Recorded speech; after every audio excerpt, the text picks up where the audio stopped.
थे, आज इमरान खान के साथ पाकिस्तान बचाने की तहरीक में शामिल हैं। Pakistan is yet again in the midst of a political crisis with its sovereignty and independence in question.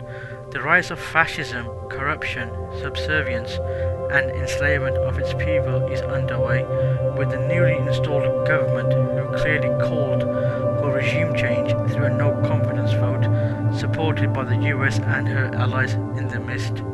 The people of Pakistan hit the streets in the port city of Karachi and throughout Pakistan's major cities, including throughout the world, to voice their outrage at the ouster of the elected government of former Prime Minister Imran Khan. The protesters say the US conspired against the country, while Imran Khan never sought sour ties with any nation during his short-lived premiership.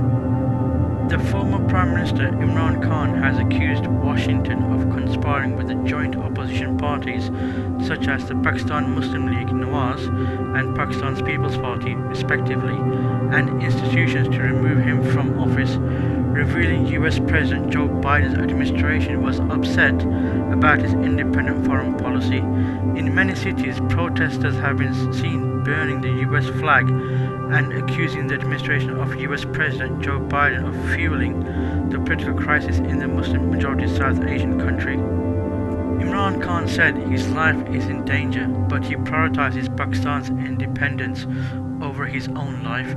Khan says US diplomats started meeting some Pakistani officials 4 months ago, adding that Pakistan's ambassador to the US was threatened.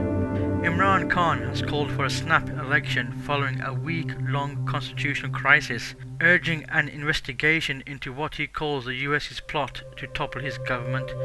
He has become the first Pakistani Prime Minister to be removed from office through a no-confidence vote by the parliament. Imran Khan had on multiple occasions alleged that a foreign conspiracy was trying to topple his government.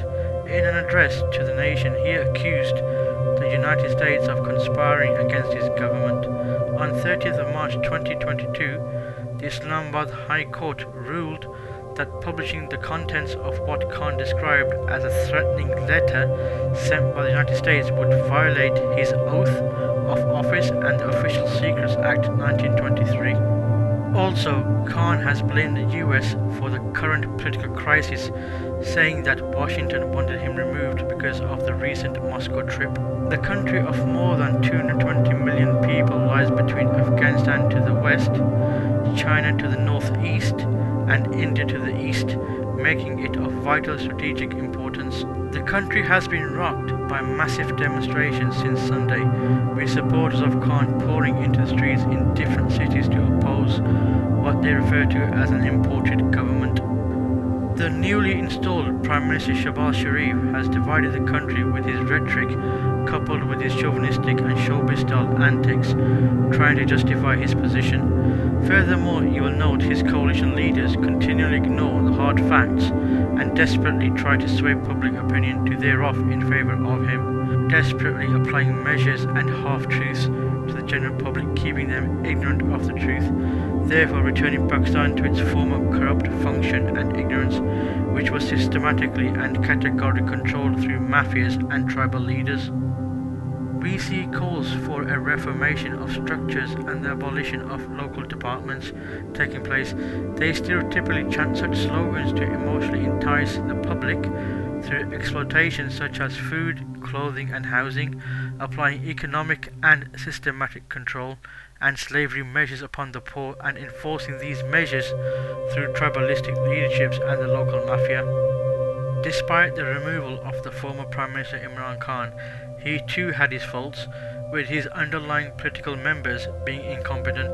The overall objective he achieved and the benefits, including a positive change to Pakistan that he offered, were great.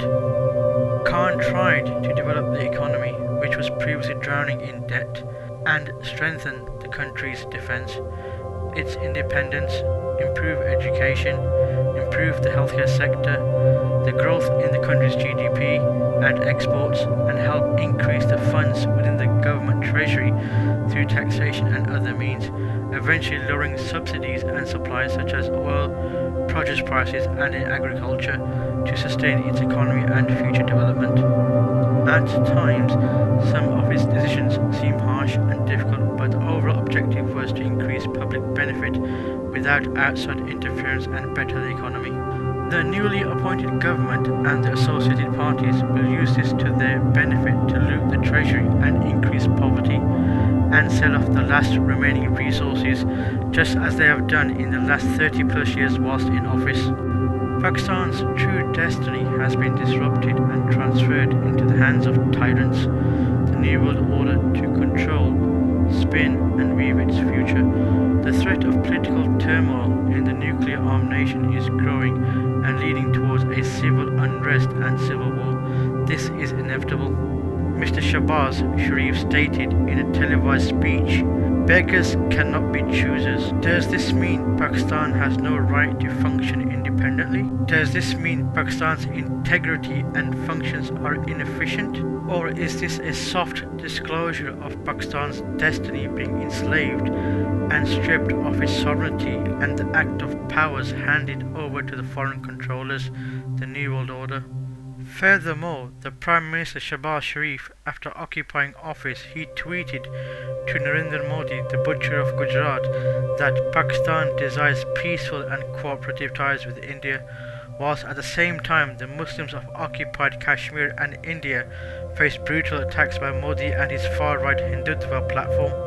The political and military leadership in Pakistan, despite the democratic system, has remained silent when Modi annexed occupied Kashmir, effectively surrendering it to India.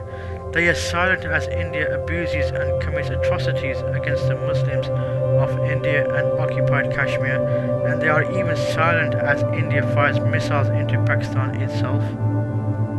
Thus, the pragmatic and unprincipled system of democracy in Pakistan ensures a leadership that removes it as an obstacle to the rise of today's Raja Dahir, the brutal regional tyrant under the banner of regional connectivity and trade normalization. The close friends of Modi in Pakistan's leadership are herding the Pakistani people towards Akhand Bharat, the greater India, with the wholesale betrayal of the Muslims of occupied Kashmir and India.